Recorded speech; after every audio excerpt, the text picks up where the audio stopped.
तो क्या आपने कभी महसूस किया है कि जब रात के सन्नाटे में पूरा शहर सो रहा होता है, तब एक आलीशान कोठी के बंद कमरे में दो दिल की कितनी जोर से धड़कते हैं। एक तरफ वो खूबसूरत मालकिन जिसके पास दुनिया की हर दौलत, लेकिन वो एक सच्चे प्यार और छुअन के लिए तरस रही होती है, और दूसरी तरफ वो जवान नौकर जो उसकी एक झलक पाने के लिए अपनी जान दांव पर लगाने को तैयार थी। तो दोस्तों, शहर के कोने में सफ़ेद संगमरमर से बना एक बहुत ही आलीशान बंगला था।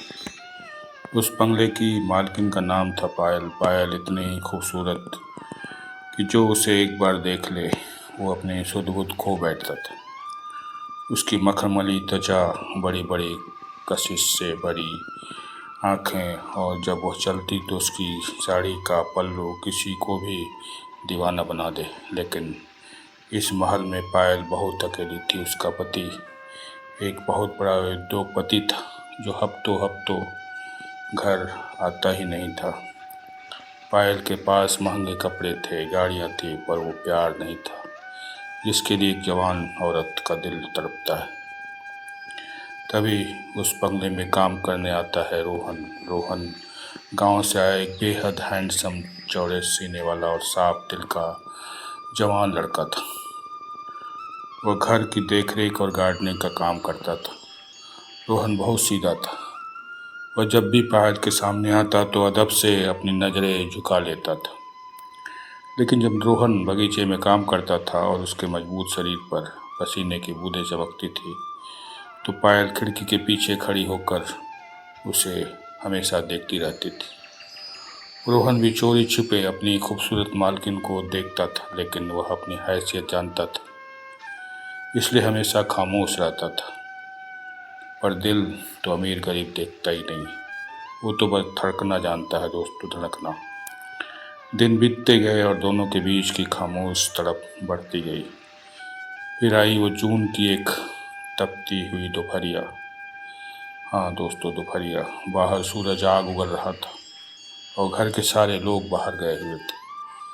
पूरे बंगले में सिर्फ पायल और रोहन थे। चारों तरफ एकदम सन्नाटा सन्नाटा, कोई नहीं था। पायल अपने कमरे में एसी चलाकर सोफे पर लेटी हुई थी, लेकिन बेचैनी के मारे उसे नींद नहीं आ रही थी। उसने रोहन को आवाज़ दी, रोहन, रोहन जरा कमरे में एक गिलास ठंडा जूस लेकर आओ। रोहन ने जैसे ही सुना उसका दिल जोर से धड़कने लगा। उसने ताज़ा जूस बनाया और बहुत ही संभल कर पायल के बेडरूम का दरवाज़ा खटखटाया। पायल ने कहा, अंदर आ जाओ, अंदर आ जाओ रोहन।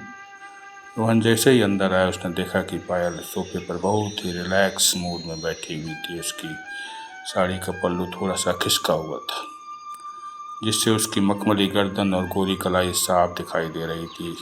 रोहन की सांसें थम गई। उसने कांपते हाथों से जूस का गिलास पायल की तरफ बढ़ाया।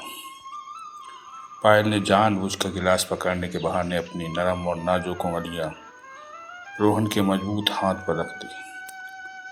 वो छुअन इतनी जादुई थी कि रोहन के बदन बिजली सी दौड़ गई। घबराहट में रोहन के हाथ से गिलास छूटने ही वाला था, लेकिन पायल ने तुरंत गिलास को टेबल पर रखा और खड़े होकर सीधे रोहन के सीने से सट गई। दोनों के बीच की दूरी इतनी कम थी कि रोहन पायल के सांसों को महसूस कर पा रहा था। रोहन डर के मारे पीछे हटने लगा और बोला, मैम, मुझसे कोई गलती तो नहीं हो गई? मैं जाता हूँ। लेकिन पायल ने आगे बढ़कर रोहन का हाथ अपने दोनों हाथों में थाम लिया। उसकी आंखों में मालकिन वाला कोई रौब नहीं था, बल्कि सिर्फ और सिर्फ एक औरत का बेपनाह प्यार और तड़प थी। उसने बहुत ही धीमी और मधोस आवाज़ में कहा, रोहन, मुझे इस दौलत के पिंजरे से आज़ाद कर दो। आज़ाद। मुझे इस पैसे की नहीं, तुम्हारे इस सच्चे दिल की और तुम्हारे इस प्यार की ज़रूरत है। क्या तुम मुझे तड़पता हुआ देखना चाहते हो? रोहन ने जब अपनी खूबसूरत मालकिन की आंखों में खुद के लिए इतनी दीवानगी और सच्चा प्यार देखा तो उसका सारा डर हवा हो गया, एकदम हवा हो गया। उसने हिम्मत जुटाई और पहली बार आगे बढ़कर पायल के खूबसूरत चेहरे को अपनी दोनों हथेलियों में थाम लिया रोहन की उंगलियों का वो मर्दाना छुअन। वह मर्दाना छुअन पाते ही पायल की आंखें खुद ब खुद बंद हो गई। हाँ दोस्तों, तेरी बाहों में आकर हर गम भूल जाते हैं। तेरी बाहों में आकर हर गम भूल जाते हैं, हम अपनी ही दुनिया और हैसियत भूल जाते हैं। लोग तरसते हैं मोहल्लों के इस आराम के लिए। दोस्तों, लोग तरसते हैं महलों के इस आराम के लिए, महलों के इस आराम के लिए, पर हम तुम्हारी एक छुअन में जन्नत पा जाते हैं। हाँ, जन्नत पा जाते हैं। शायरी खत्म होते ही रोहन ने पायल को अपनी मजबूत बाहों में कसकर खींच लिया। पायल ने भी अपना सिर रोहन के चौड़े सीने पर टिका दिया।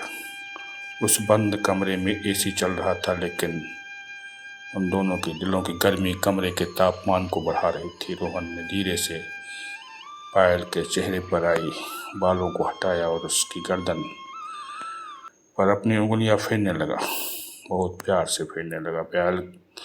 पायल के मुंह से एक हल्की सी आह निकल गई और उसने रोहन को और कसकर पकड़ लिया। यह आह इतनी अच्छी थी कि वह देखकर दम लालच से भर गया। उस दोपहर उस आलीशान बंगले के एक बंद कमरे में न तो मालकिन थी और न ही कोई और नौकर। वहाँ बस दो प्रेमी थे जिन्होंने समाज की सारी बंदिशें तोड़ दी थी और एक दूसरे के प्यार के सागर में पूरी तरह डूबे हुए थे। हाँ दोस्तों, रोहन ने पायल को वो सब कुछ दिया जिसके लिए उसका दिल सालों से तरस रहा था। एकदम तरस रहा था। सच्चा प्यार, इज्जत और वो छुअन जो रूह तक उतर जाए। उस दिन के बाद से उस बंगले की बंद दीवारों के पीछे एक नया इतिहास लिखा जाने लगा। जब भी घर खाली या रात के सन्नाटे में सब सो जाते तो रोहन दबे पांव पायल के कमरे में आ जाता। दोनों एक ही थाली में खाना खाते, एक ही कप से चाय पीते और घंटों एक दूसरे की बाहों में लिपट कर मजे लेते रहते और अपने भविष्य के सपने बुनते थे। वे जानते थे कि दुनिया उनके रिश्ते को कभी स्वीकार नहीं करेगी, कभी भी, लेकिन उनके लिए वे चार दीवारें, उनका वो गुपचुप रोमांस ही असली स्वर्ग बन गया था। हाँ दोस्तों, असली स्वर्ग। वहाँ बस प्यार, जुनून और एक दूसरे के लिए बेपनाह दीवानगी थी। तो दोस्तों, दुनिया की बंदिशों से अब हमें क्या लेना? दुनिया की बंदिशों से अब हमें क्या लेना? हमने तो तुम्हारी इन बाहों को ही अपना घर मान लिया। लाख उठाए उंगलियां यह जमाना हम पर। हमने तो इस जन्म में बस तुम्हें ही अपना रब मान लिया। हाँ दोस्तों, हमने तो इस जन्म में बस तुम्हें ही अपना रब मान लिया। तो दोस्तों, क्या पायल और रोहन का यह छुपा हुआ प्यार कभी पकड़ जाएगा? हाँ दोस्तों, ध्यान से सुनिएगा। क्या पायल और रोहन का यह छुपा हुआ प्यार कभी पकड़ा जाएगा?